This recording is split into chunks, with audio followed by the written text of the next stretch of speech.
What's up, everyone? For those of you who are new to the channel, my name is James. I am a dad of 4 kids. I am turning 40 years old soon. I just started bike racing last year. I started riding 2.5 years ago. Then I hopped into racing, so I was doing a lot of novice and Cat 5 racing last year in 2022. I think I did 6 races, and I think I have all the videos on my channel, so if you want to go back and look at those, you can. But today, it's 9:30 a.m. on Saturday, March 4th. We're in the year 2023. This is my first race of the season. It's going to be a training circuit race here. It's called TradeZone. We're in Upper Marlboro, Maryland. Yeah, last year during the novice season, all my races basically started at 8 or 9 in the morning. So I was waking up early to get out to the races because they're all about maybe 50 minutes to an hour away from where I live. For whatever reason, there's maybe only one race within 30 minutes of where I live in Northern Virginia. But anyway, my off season wasn't really an off season. I basically just continued my training. I took maybe 1 week off, and there were a couple weeks where I took pretty easy, but that was pretty much it. My first bucket list goal in terms of my fitness is to reach 4 watts per kilogram. I currently weigh about 69 kilograms. And yeah, I'm about 3.9 watts per kg right now. So, and I'm about 3.9 watts per kg right now. So pretty close to getting my 4.0 by the time I'm 40 years old, which will be May 31st. So I got, what, three months left. So we'll see if I get there. My second bucket list goal after that would be to reach an even 300 watt FTP. But we'll see if that is even possible. I don't think it is, but we'll see. So the 4-5 race today, I was going to race that one, or I wanted to race that one. Well, I should be racing that one because I just declared being Cat 4 after racing novice all last season. So the 4-5 field was full. That race is at 10 a.m. and then that one's a 45-minute race. The B race, which is Cat 3-4, I'm going to be racing that one today. That one starts at 11 a.m. and that one is 75 minutes long. And I think the longest circuit or crit race I did last year as a novice was maybe 40 minutes. So this is definitely going to be a test for me. But we'll see. It is really windy outside. I'll probably get some footage of it later. But it is really windy. So the sustained winds are somewhere around 15 to 20 miles per hour today. So we're going to practice drafting and staying sheltered. That's one of the things that I want to do, right? So yeah, today is going to be definitely a good day to train this type of thing. Yeah, we'll see how it goes. I'm trying to do as little power as possible, because if I do anything dumb or if I waste any energy, I'm probably going to get dropped, because I would say over half the field, I mean, I don't really know the field that well, but from things I've heard and things I've seen on Strava, probably over half the field is stronger than me. So we'll see. Big shout out to my wife for letting me come out and race at later times. Yeah, I probably won't get back home until maybe closer to 2 or so. But she's holding down the fort. We have a 7, 5, 3, and 1-year-old. And the 1-year-old is a handful. He's the only boy in our family. He's very active, running around all the place, just getting into things and doing pretty dangerous stuff. But maybe he doesn't think so. Yeah, that's about it. Oh, I did have some breakfast this morning. I had a bagel, cream cheese, some cereal, because I always eat cereal. And I'm eating a blueberry scone right now. And then I'm probably going to pop a gel before the race. This is one of the things that I've been thinking about, how to fuel. I honestly don't know if I'm going to have time to pop a gel during the race, So I'm thinking about popping 1 or 2 gels before the race, right at the start line. I have a full bottle, which has about 70 grams of carbs in it. So I'll probably try to finish that during the race. But we'll see. I mean, all the buddies that I ride with, Nick, Brian, Jose, they all know I have a really small bladder. So when I'm riding, I tend to need to pee. So hopefully 75 minutes I'll be able to hold it, or hopefully I won't have to go, but we'll see how it goes. All right, all registered. Gotta pee. Gonna try to stay warm until race time, but I'll catch maybe a couple clips of the 4-5 race, and then come back to the car, maybe warm up again, depending. We'll see. All right.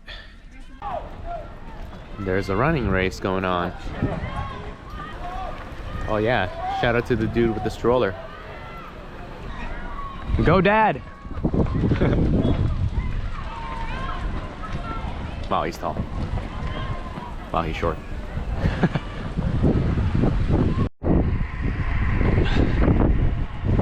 Alright, warming up a little bit. It's about 40 minutes to race time. Gonna catch a couple clips of the 4-5 race. And then put away my warmer clothes. And then we'll get to the start line. My first non-novice race is gonna be with the 3-4s instead of the 4-5 race, because the 4-5 race was full. But it'll be a good experience, I guess. See if I can not get dropped. All right, let's get into some race footage now. The first thing you're going to notice is that we are not on the start line. I started my GoPro a little bit late. This is midway through the first lap. I was able to get a starting position on the line and start at the front of the race. Now, this race was scheduled to be 75 minutes long, and they changed it to 60 minutes because the race that happened before us started about 15 minutes late. They only had the help of the police to close off the course until 2 p.m. and the A race was after us, so they wanted to make sure that the A race had the help of the police. So our race was shortened to 60 minutes. So I initially was going to wait a little bit and then start the GoPro a little later, just to make sure that I had, just to make sure that the GoPro batteries lasted until the end of the race. But I decided to start now because I know that my GoPro batteries can last at least 60 minutes. So anyway, the second thing that you'll notice is that I actually don't have my rear cam footage.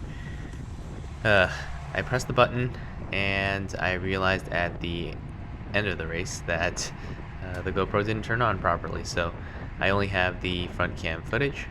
I actually really like having the rear cam footage simply because you can see people's faces and you can see what's going on behind. But for me, for the most part, I was kind of tail gunning off the back for, I would say, at least half the race, so the rear cam actually probably wasn't that important today. But I'm going to try to do this race recap pretty quickly because this is a training race, and also there wasn't a proper finish for me because of the crash that happened on the last lap and I got stuck behind it. I will post the full race footage on my channel later, so you can take a look at that as well if you want to watch the entire race, but I'll be hopping around as we talk about the footage. So if you look at the course, it looks kind of like a Dorito. That's a fancy way to say that it looks like a triangle. It kind of looks like an upside down Hershey Kiss if you look at it from the side, but there are 3 corners. You can pedal through basically all 3 corners. I actually wasn't fully comfortable pedaling through all of them. I used to ride 165 cranks and I really loved them, and there was less chance of pedal striking. I am on 172.5 now because, just because I have a different bike, and I wanted to make sure I didn't pedal strike. But either way, for the most part, you can pedal through all these as long as you're not going too fast. So the conditions on this day, I mentioned this before in the intro, but it is very windy. So the consistent wind is probably somewhere around 15 to 20 miles per hour. I think the gusts were probably going higher than that. But yeah, this was a great race to practice conserving energy by staying sheltered from the wind. The wind was coming out from the west-northwest. If you look at the 3 little blue arrows on the course map that I put there, that's basically the direction of the wind, although I found that the wind was swirling a little bit. So on this section of the road, this is coming down Prince George's Ave. If you were to go back and look at my first lap, I was on the right side of the road here. I figured that going downhill, it wouldn't be that bad to have wind in my face, and I felt like it would be better to be sheltered on the right side of the road when we're going back up the course map. But I was doing maybe 400 watts or so, and I was traveling about 26 miles per hour on the right side of the road on the first lap, and I realized that on the first lap. So this is the second lap, and we're coming back down the course map again, and you'll see that I go on the left side of the road, and you'll see that I can coast for basically half of the entire stretch of this course because I'm sheltered from the wind, and I was traveling basically the same speed as I was on the first lap, or everybody else. Now, after we make this right turn, I am now going to be traveling on the left side of the road, which is the wind side. So, navigating the course, navigating the field, making sure that you're conserving energy as much as possible, it can definitely be a challenge. I'm guessing more experienced racers can do this pretty comfortably, but these are things that I'm learning. And it's actually kind of fun to learn. This is my first race as a newly upgraded Cat 4 racer, and it's also a training race. So I basically had 3 goals coming into the race. My first goal was to not get dropped. My second goal was to conserve energy as much as possible. And my third goal was to not crash. And that last one, I barely made it. Conserving energy on the second goal, there were actually multiple ways that you could conserve energy. One of them was actually tail gunning. I actually found that tail gunning was quite efficient as long as I was doing it correctly. There were a lot of people who were breaking into the corners, so if you were on the back of the pack, you could actually coast into the corner with a little bit more speed than everybody else because they were going to be braking anyway. And then as long as you did it smoothly and reattached the pack through the corner, yeah, it was pretty efficient. Another way to conserve energy was to stay actually in the middle of the pack and be sheltered from the wind on all directions throughout the entire course. The only problem with that one for me is that I don't like being in the middle because of the risk of crashing. If someone crashes in front of me, then I have no bailout. So I actually like being on either the right or left side of the pack as we are traveling.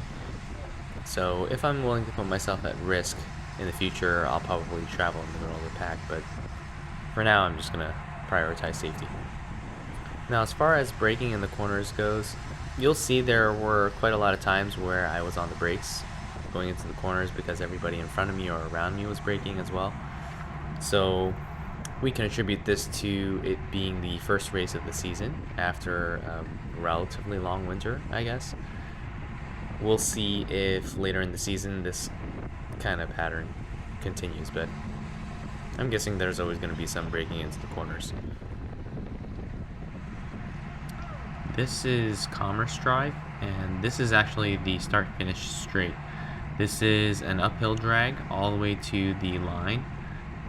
The wind is somewhat in your face in this section, but I found that moving up on the right side here was actually much easier than moving up on the left, because again, the right side is the sheltered side. So I think I pull a move here.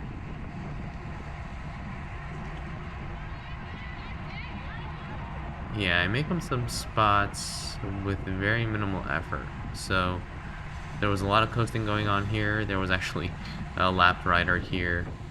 Watch the rider on the right. which basically made me have to brake a lot more than I wanted to, and then you see that I have to do over 800 watts to keep up. So that one was not ideal. So coming across the course map on the top, this is TradeZone Boulevard. This is actually a really fast section of the course, the fastest section probably, mainly because we had a tailwind here, but it's also relatively flat.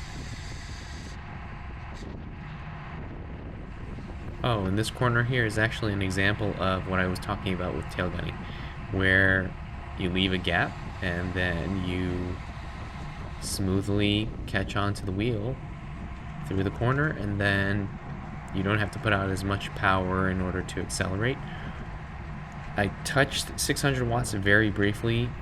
I'm pretty sure on most of the other corners I was over 600 watts for at least a few seconds.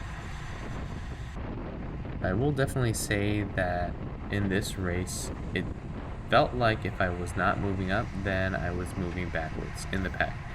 So a lot of times I would sit behind someone's wheel, and if they weren't advancing, a lot of the other riders would basically make up spots, simply because I wasn't moving up in the field. So I think that's definitely something to note.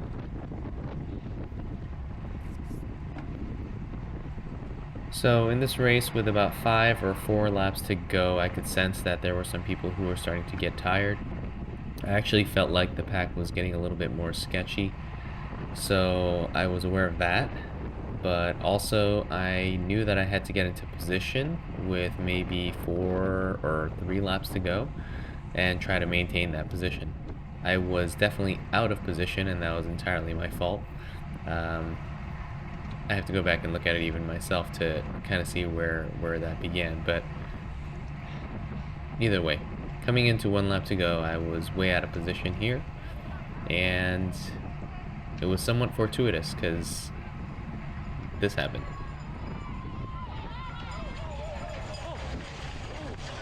So somehow I was able to stop just in time, and I actually stood here for a few seconds just thinking that I was going to end my race here. And then I saw this guy kind of panic and get up and go, so then I decided to do 1 lap by myself and see if I can catch the pack, which I probably would not be able to do, but I just used this basically as an opportunity to just do a lap as hard as I could, and that was pretty much it. Alright, thanks for watching, guys. I hope you enjoyed that. I'll be sure to post some videos from last year that I haven't edited yet, and with my upcoming races this season, I'll make sure I post those up as soon as I can. You going to break? I was in the crash. You were? Dude. You alright? Yeah, I'm fine. I was just like a pile. You landed on somebody? I just landed on somebody who landed on me. And what was it, a touch of wheels, probably? no idea. You alright? Yeah, I'm good. Thank you.